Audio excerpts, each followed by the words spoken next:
Marine Le Pen, oui, sur ce dossier très précis, qu'est-ce qu'on pense au Front National? Je crois qu'il y a à l'évidence une consanguinité malsaine entre la politique et l'économie dans ce dossier en particulier. Parce qu'il y a quand même quelque chose dont personne ne parle.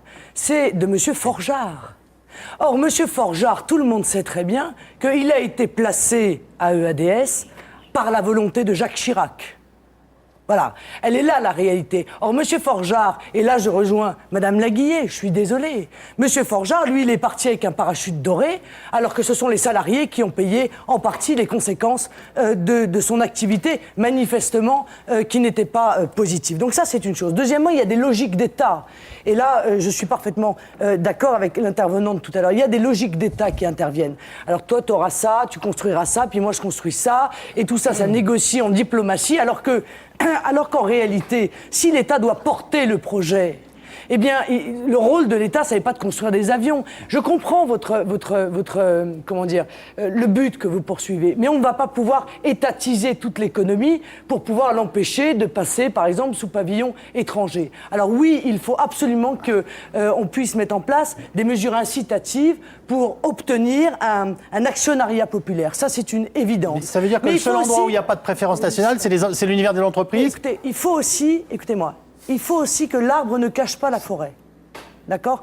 Parce que le problème de Airbus, c'est qu'aujourd'hui, quand Jacques Chirac est allé la dernière fois vendre des Airbus en Chine, il a vendu la technologie qui allait avec. Il a vendu l'usine. Voilà. Ça veut dire que demain, ils n'auront même plus besoin, à la limite, de notre capacité de conception. Ils auront la capacité de conception. On leur a vendu la capacité de conception. Dans 15 ans, ils n'auront plus besoin de nous. Alors au départ, on a délocalisé la production. Oui, mais on a délocalisé la production en disant... C'est long de monter un projet industriel. Non, mais attendez. On a délocalisé la production en disant on conserve la conception.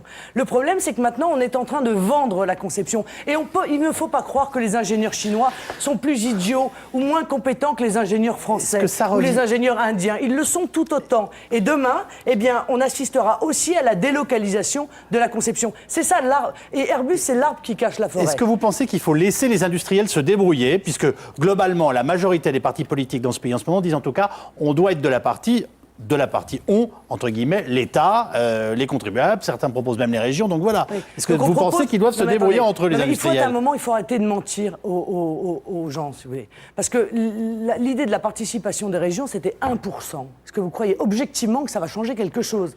Il faut que les Français le sachent, quoi. C'est une idée, parce qu'on est juste avant les élections. Je vais être plus précis. Et qu'on ne veut surtout pas dire aux salariés, aux pauvres salariés de ADS, on va vous laisser tomber. Pensez-vous que l'État doit mettre la main à la poche concernant le dossier Airbus? Je vais vous dire, je pense qu'un certain nombre de banques sur lesquelles l'État a un moyen de pression qu'on connaît ont des fonds qui sont destinés en règle générale à ce type d'investissement et sur lequel l'État pourrait pousser ces banques-là à intervenir dans ce dossier. Mais tant qu'on ne réglera pas le problème de fond, on se retrouvera de manière récurrente dans la même difficulté. C'est ça qu'il faut dire aux salariés. Et en l'occurrence, l'Europe, qu'on nous a vendu comme étant quelque chose d'extraordinaire, eh bien on s'aperçoit que Airbus est aussi victime de la politique de la BCE, et notamment de la politique de l'euro fort. Banque Centrale Européenne. Et voilà, aujourd'hui, oui, Victor Hugo, grand poète français, ça, vous avez raison.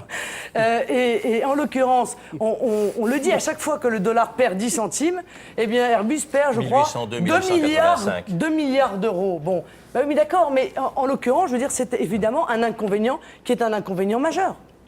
Christiane Taubira.